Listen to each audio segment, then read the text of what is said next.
Hello दोस्तों, YouTube channel super seven से मैं राहुल वैष्णव आपका स्वागत करता हूं।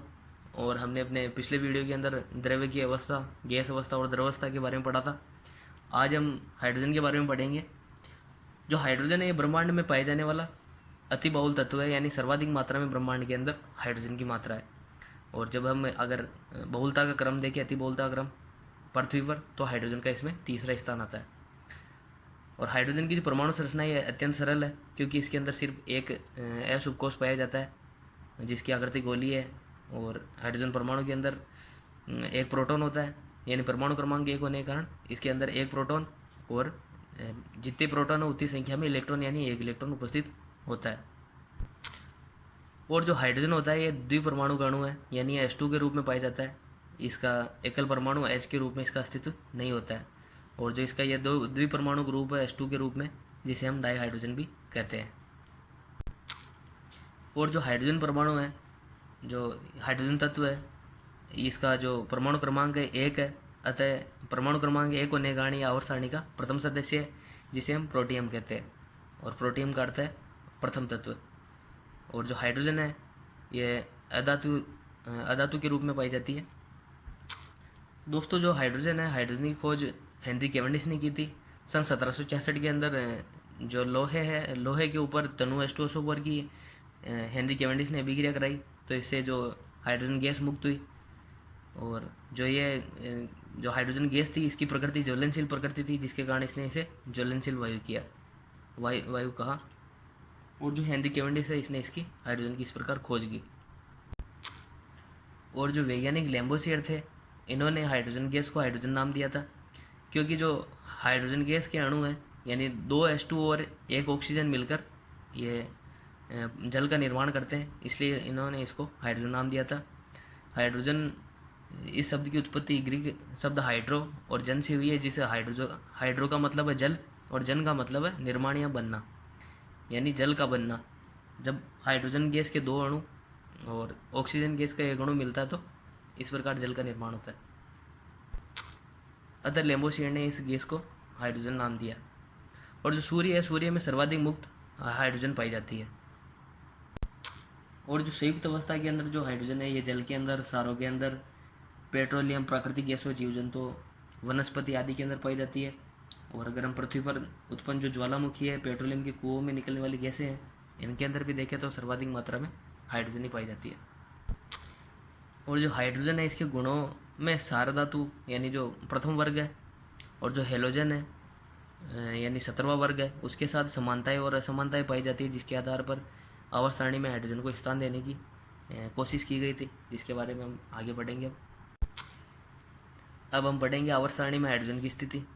जो हाइड्रोजन तत्व है, इसको आवर्त सारणी में प्रथम वर्ग में सार धातुओं और 17वें वर्ग में हेलोजन के साथ रखा जा सकता है।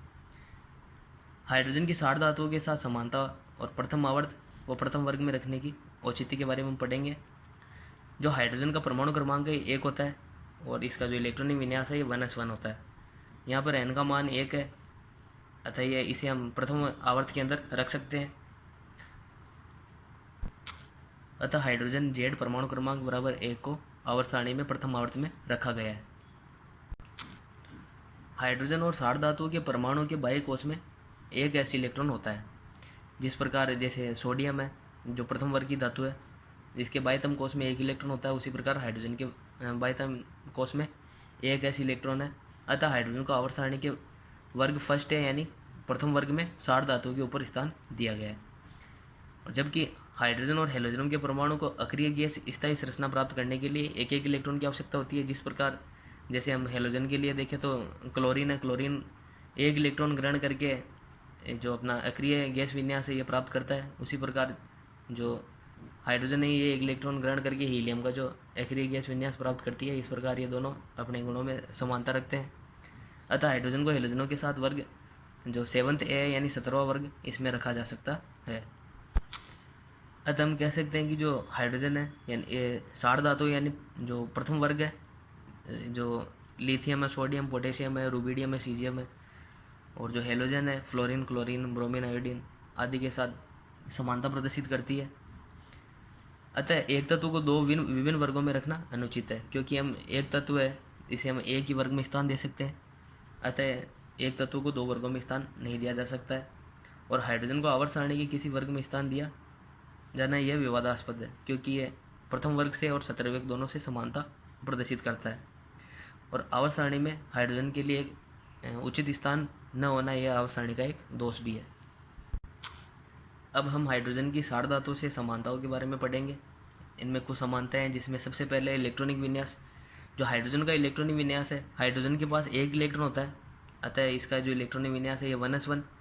जबकि जो सार धातुएं हैं जिनके अंदर हम जैसे देखिए लिथियम के अंदर जो लिथियम का जो परमाणु उसके अंदर 3 इलेक्ट्रॉन पाए जाते हैं, अतः इसका जो इलेक्ट्रॉनिक विन्यास है 1s2 इसके भी अंतिम कोश के अंदर एक ऐसी इलेक्ट्रॉन। और दूसरा अगर देखें तो हम सोडियम जिसके परमाणु के अंदर 11 इलेक्ट्रॉन पाए जाते हैं, इसका जो अंतिम एस उपकोश है उसके अंदर एक इलेक्ट्रॉन पाया जाता है। अतः हाइड्रोजन और तथा सार धातु दोनों में जो बाह्य कोश में एक ऐसी इलेक्ट्रॉन होता है, अतः हाइड्रोजन को प्रथम आवर्त में और प्रथम वर्ग के ऊपर स्थान दिया जा सकता है। प्रथम आवर्त में इसलिए क्योंकि n बराबर 1 है, जो मुख्य क्वांटम संख्या उसका मान 1 है। दूसरी सार धातु और हाइड्रोजन के अंदर समानता संयोजकता के रूप में पाई जाती है। जो हाइड्रोजन है और सार धातुएं हैं दोनों एकल संयोजी तत्व होते हैं, अतः इनकी संयोजकता समान होती है। तीसरा इनका समान गुणधर्म है, यह है ऑक्सीकरण अवस्था। हाइड्रोजन और जो सार धातुएं हैं अपने यौगिक में +1 ऑक्सीकरण अवस्था प्रदर्शित करती है, अतः समान ऑक्सीकरण अवस्था होने के कारण इनमें गुणों में समानता पाई जाती है। चौथा गुण है धन विद्युत गुण। हाइड्रोजन और सार धातुएं एक समान एक संयोजक धनायन बनाती है। जिस प्रकार हाइड्रोजन है एक इलेक्ट्रॉन त्याग कर H+ आयन बनाता है, उसी प्रकार सोडियम है एक इलेक्ट्रॉन त्याग कर Na+ आयन बनाता है। उसी प्रकार जो बाकी जो सार धातुएं Li+, K+, Rb+, Cs+ आदि आयन बनाती है, और ये इनका धन विद्युत गुण प्रदर्शित करती है। पांचवा इनका गुण है अपचायक गुण। हाइड्रोजन और सार धातुएं दोनों अपचायक प्रकृति की होती है। ये दोनों ऑक्सीकरण को घटाती है। जैसे B2O3 है, जिसकी हाइड्रोजन के साथ अभिक्रिया करने पर जो ये बोरॉन है, बोरॉन के साथ ऑक्सीजन की कमी हो जाती है, अतः इनका ये अपचयन हो जाता है। इसी प्रकार जो सार धातुएं हैं ये भी अपचायक प्रकृति की होती है। इसी प्रकार दोनों के अपचायक गुणों में समानता पाई जाती है। छठा जो इनका समान गुणधर्म है हाइड्रोजन और सार धातु का, वह है अधातुओं से सहयोग की प्रवृत्ति। जो हाइड्रोजन है सार धातुओं की भांति ऑक्सीजन, सल्फर, क्लोरीन आदि जो अधातु हैं इनके साथ अभिक्रिया करके समान सूत्र वाले ऑक्साइड, सल्फाइड और क्लोराइड आदि यौगिक बनाती है। ऑक्साइड देखें, जो हाइड्रोजन का ऑक्साइड है जैसे H2O, उसी प्रकार जो सार धातु है Na2O समान सूत्र वाले ऑक्साइड बनाती है। उसी प्रकार सल्फाइड H2S, और उसी प्रकार सार धातु का सल्फाइड Na2S और क्लोराइड HCl, और सार धातु का जो क्लोराइड है वह NaCl प्राप्त होता है। सातवां जो हाइड्रोजन और सार धातु का समान गुण है, ये यौगिकों के गुणों के अंदर हम देखेंगे किस प्रकार ये समानता प्रदर्शित करते हैं। इनमें सबसे पहले है जो सार धातु के हेलाइड है जैसे NaCl है, और जो हाइड्रोजन का हेलाइड है यानी HCl है, जलीय विलयन में आयनीकृत हो जाते हैं। जिस प्रकार HCl H+ और Cl आयन में टूटता है, उसी प्रकार जो NaCl है ये Na+ और Cl- आयन में विभक्त होता है। दूसरा इनके अंदर है हाइड्रोजन क्लोराइड के जलीय विलयन का विद्युत अपघटन करने पर हाइड्रोजन गैस कैथोड पर मुक्त होती है, जिसे 2H+ 2 इलेक्ट्रॉन H2 गैस जो कैथोड पर निर्गत होती है। उसी प्रकार जो अब हम गलित अवस्था में सोडियम क्लोराइड का विद्युत अपघटन करते हैं, तो सोडियम गैस है ये भी कैथोड पर निर्गमित होती है, क्योंकि इन दोनों की प्रकृति धनायन है, अतः ये कैथोड पर मुक्त होंगे। अतः हाइड्रोजन तथा सार धातु का यह व्यवहार धन विद्युत गुण को प्रदर्शित करता है। अब हम हाइड्रोजन की सार धातुओं से भिन्नता के बारे में पढ़ेंगे, किस प्रकार हाइड्रोजन है ये सार धातुओं से भिन्नता प्रदर्शित करती है। इनमें सबसे पहले सार धातु प्रारंभिक रूप से धातुएं होती है, जबकि हाइड्रोजन एक प्रकार की अधातु है। दूसरा इनके अंदर है कि सार धातु ठोस होती है, जबकि हाइड्रोजन है ये गैसीय अवस्था में पाई जाती है, क्योंकि जो धातुएं सामान्यतः ठोस अवस्था में पाई जाती है। और हाइड्रोजन है द्विपरमाणुक है, यानी ये H2 की अवस्था में अस्तित्व रखती है, जबकि जो सार धातु है एकल परमाणुक है, यानी जैसे सोडियम है ये Na का एकल परमाणु रखती है, जैसे लिथियम है, पोटेशियम है, रुबिडियम है आदि एकल परमाणुक है, जबकि हाइड्रोजन द्विपरमाणुक है। चौथा इनका जो भिन्नता वाला गुणधर्म है यह है कि हाइड्रोजन की जो आयनन ऊर्जा है ये 60 धातुओं से बहुत अधिक होती है, क्योंकि हाइड्रोजन को आयन बनाने के लिए एक इलेक्ट्रॉन त्यागना पड़ता है जिससे अस्थायी हो जाता है, इसलिए इसकी आयनन ऊर्जा का मान बहुत अधिक होता है 60 धातु की तुलना में। और 60 धातु के जो यौगिक है ये आयनिक होते हैं, जबकि हाइड्रोजन यौगिक सामान्यतः सहसंयोजक होते हैं। इस प्रकार हाइड्रोजन जो कि 60 धातुओं से भिन्नता को प्रदर्शित करता है। अब हम हाइड्रोजन की हेलोजन से समानता के बारे में पढ़ेंगे कि किस प्रकार जो हाइड्रोजन है ये सतर्क वर्ग के तत्वों से समानता प्रदर्शित करता है।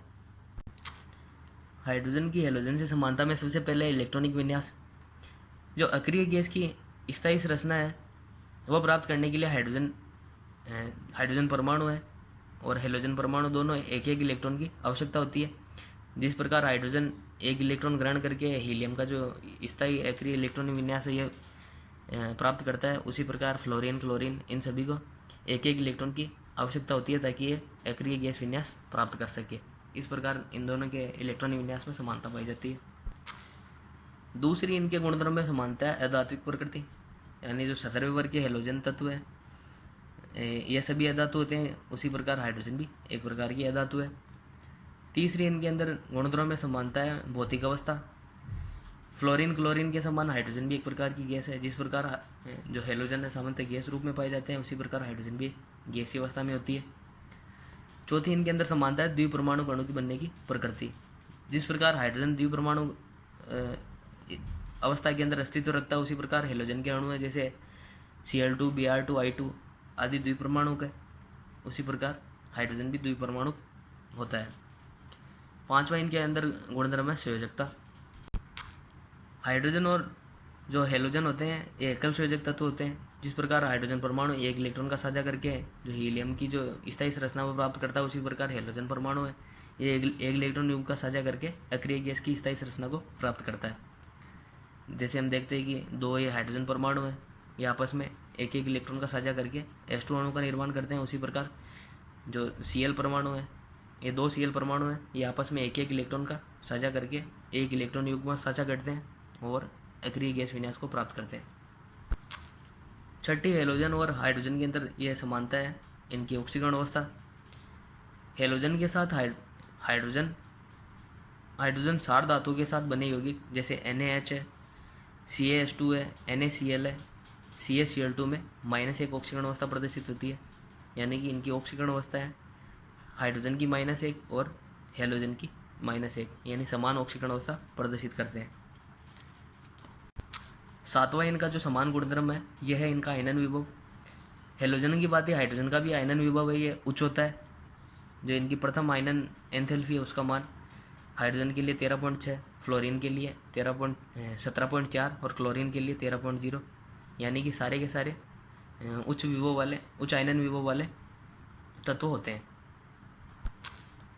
आठवां इनका जो समान गुणधर्म है यह है इनके ऋणायन बनाने की प्रवृत्ति। जो हाइड्रोजन परमाणु के बाह्य कोश में एक इलेक्ट्रॉन ग्रहण करके जो हाइड्राइड आयन H- आयन बनता है जिसे हम हाइड्राइड आयन कहते हैं, उसी प्रकार हेलोजन परमाणु है इसके बाह्यतम कोश में एक इलेक्ट्रॉन ग्रहण करके ये हेलाइड आयन यानी X- बनाता है। यहाँ पे हम देखते हैं कि जो हाइड्रोजन है, हाइड्रोजन का परमाणु एक इलेक्ट्रॉन ग्रहण करता है और हाइड्राइड आयन यानी H- आयन बनाता है, जबकि हेलोजन है जिसे हम X से प्रदर्शित कर रहे हैं, यह एक इलेक्ट्रॉन ग्रहण करके हेलाइड आयन यानी X- आयन बनाता है। नवा इनका जो गुणधर्म है यह है कि धातु और अधातु से यौगिक बनाने की प्रवृत्ति। हेलोजनों की भांति हाइड्रोजन धातु और अधातु दोनों के साथ यौगिक बनाती है।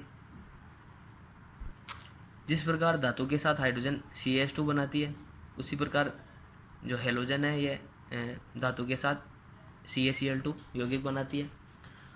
और उसी प्रकार जो हाइड्रोजन है ये अधातु के साथ PH3 और जो हेलोजन है यह अधातु के साथ PCl3, ये समान प्रकार के जो यौगिक है इनका निर्माण करती है। 10वां जो इनका हाइड्रोजन और हेलाइड का जो समान गुणधर्म है यह है यौगिकों की प्रकृति। इनमें सबसे पहले है कि जिस प्रकार गलित सोडियम क्लोराइड का जब हम विद्युत अपघटन कराते हैं तो क्लोरीन है ये एनोड पर मुक्त होती है 2Cl- यानी Cl2+, 2 इलेक्ट्रॉन त्याग कर ये Cl2 अणु का निर्माण करती है जो एनोड अभिक्रिया कहलाती है। उसी प्रकार जो कैल्शियम हाइड्राइड है, इसका विद्युत अपघटन करने पर हाइड्रोजन ए नोड पर मुक्त होती है, यानी 2H माइनस है, 2 हाइड्राइड आयन है, ये 2 इलेक्ट्रॉन का त्याग करके H2 का निर्माण करते हैं। ये एक प्रकार की एनोड अभिक्रिया है। यानी क्लोरीन और हाइड्रोजन एक जैसा व्यवहार उनकी विद्युत ऋणी प्रकृति को प्रदर्शित करता है। दूसरा, इनमें सार धातुओं के साथ जो हाइड्रोजन है और हेलोजन है, दोनों वैद्युत संयोजक यौगिक बनाते हैं जिनके सूत्र लगभग समान होते हैं। जैसे जो सार धातु इसके साथ हाइड्रोजन ये NaH तथा जो हेलोजन है ये सार धातु के साथ NaCl यानी समान सूत्र वाले यौगिक का निर्माण करते हैं। और अधातुओं के साथ हाइड्रोजन और हेलोजन दोनों सहसंयोजक यौगिक बनाते हैं जिनके सूत्र समान होते हैं। अधातुओं में जैसे हाइड्रोजन है कार्बन के साथ मिलकर CH4, जबकि हेलोजन है ये Cl4 यानी समान यौगिक का निर्माण करते हैं। उसी प्रकार जो हाइड्रोजन है अधातु के साथ PH3 और हेलोजन है ये अधातु के साथ PCl3 यानी समान सूत्र वाले यौगिकों का निर्माण करते हैं। चौथा, इनमें क्लोरीन है जो संतृप्त हाइड्रोकार्बन यानी एकल बंध वाले जो हाइड्रोकार्बन है, यहाँ इनसे हाइड्रोजन को विस्थापित करती है। सूर्य की प्रकाश की उपस्थिति में जब हम मेथेन की क्लोरीन से भी क्या कराते हैं तो CH3Cl और HCl का निर्माण होता है। अब हम हाइड्रोजन की हेलोजनों से भिन्नता के बारे में पढ़ेंगे कि किस प्रकार जो हाइड्रोजन है हेलोजनों से भिन्न होते हैं। इनमें सबसे पहले है कि जो हेलोजन है ये आसानी से हेलाइड आयन यानी X- आयन बनाते हैं, जबकि जो हाइड्रोजन है केवल सार धातु और सारी मर्दा धातु है यानी कि प्रथम वर्ग और जो द्वितीय वर्ग है इसके तत्वों के साथ ही जो यौगिक है ये हाइड्राइड आयन बनाते हैं। बल्कि ये हमेशा ये H+ आयन ही हाइड्रोजन बनाती है, यानी केवल प्रथम वर्ग और द्वितीय वर्ग के जो तत्व है उनके साथ हमेशा हाइड्रोजन H- आयन यानी हाइड्राइड आयन का निर्माण करती है। हाइड्रोजन की ऑक्सीकरण अवस्था है ये +1 या -1 होती है। जब ये प्रथम वर्ग या द्वितीय वर्ग के जो तत्व उनके साथ हाइड्रोजन जब यौगिक बनाती है तब इसकी ऑक्सीकरण अवस्था -1 होती है और हमेशा ये +1 ही होती है। जबकि हेलोजन है ये -1 से +7 तक विभिन्न ऑक्सीकरण अवस्था प्रदर्शित करते हैं। इस प्रकार हाइड्रोजन और हेलोजन में भिन्न ऑक्सीकरण अवस्था पाई जाती है। तीसरी, हाइड्रोजन और हेलोजन में भिन्नता यह है कि जो इनके आणविक अवस्था में हाइड्रोजन है इनके परमाणु पर कोई भी असहभाजित इलेक्ट्रॉन युग्म नहीं होता है, जबकि हेलोजन में 3 असहभाजित इलेक्ट्रॉन युग्म होते हैं। उदाहरण के लिए हम देखें तो यह हाइड्रोजन है, इसके किसी परमाणु पर यह असहभाजित इलेक्ट्रॉन नहीं है, जबकि जो क्लोरीन है इसके अंदर देखें तो हम 3 दोनों परमाणुओं पर असहभाजित इलेक्ट्रॉन युग्म होते हैं। चौथी, इनमें असमानता यह है कि जो हेलोजन होते हैं इनके जो ऑक्साइड होते हैं इनकी प्रकृति अम्लीय होती है। जैसे उदाहरण के लिए Cl2O7 है, यह हेलोजन का एक प्रकार का ऑक्साइड है जिसकी प्रकृति अम्लीय है, जबकि जो हाइड्रोजन के ऑक्साइड होते हैं ये उदासीन होते हैं। उदाहरण के लिए जब जल का सूत्र देखते हैं H2O यानी हाइड्रोजन का एक ऑक्साइड है जिसकी प्रकृति उदासीन होती है। पांचवी, इनके अंदर असमानता यह है कि हाइड्रोजन के बाह्यतम कोश में 1 इलेक्ट्रॉन होता है, जबकि हेलोजन के बाह्यतम कोश में 7 इलेक्ट्रॉन होते हैं। अब है हाइड्रोजन का आवर्त सारणी में विशिष्ट स्थान। जो हाइड्रोजन है ये प्रथम वर्ग के तत्वों और जो क्षत्रिय वर्ग के तत्वों दोनों से समानता प्रदर्शित करता है, अतः इसको आवर्त सारणी में कहाँ स्थान दिया जाए इस दुविधा के लिए हम देखते हैं। आवर्त सारणी में हाइड्रोजन का स्थान विवादास्पद है क्योंकि हाइड्रोजन की सार धातु व हेलोजन से समानता विभिन्नताओं के आधार पर आवर्त सारणी में इसे एक निश्चित स्थान देना बहुत कठिन है। और इलेक्ट्रॉन विन्यास पर आधारित आवर्त सारणी में हाइड्रोजन को प्रथम वर्ग में रखना उचित प्रतीत होता है, परंतु यह न्यायोचित नहीं है, अतः इसे अद्वितीय व्यवहार के कारण इसे आवर्त सारणी में अलग रखा गया है और यह आवर्त सारणी का एक दोष भी है। आज के वीडियो में दोस्तों इतना ही। अगले वीडियो में हम हाइड्रोजन के समस्थान, एक हाइड्रोजन के बनाने की विधियाँ, हाइड्राइड, जल, हाइड्रोजन पेरोक्साइड और भारी जल के बारे में पढ़ेंगे। अगर वीडियो अच्छा लगे तो दोस्तों वीडियो को लाइक करना, शेयर करना और चैनल को सब्सक्राइब करना। धन्यवाद।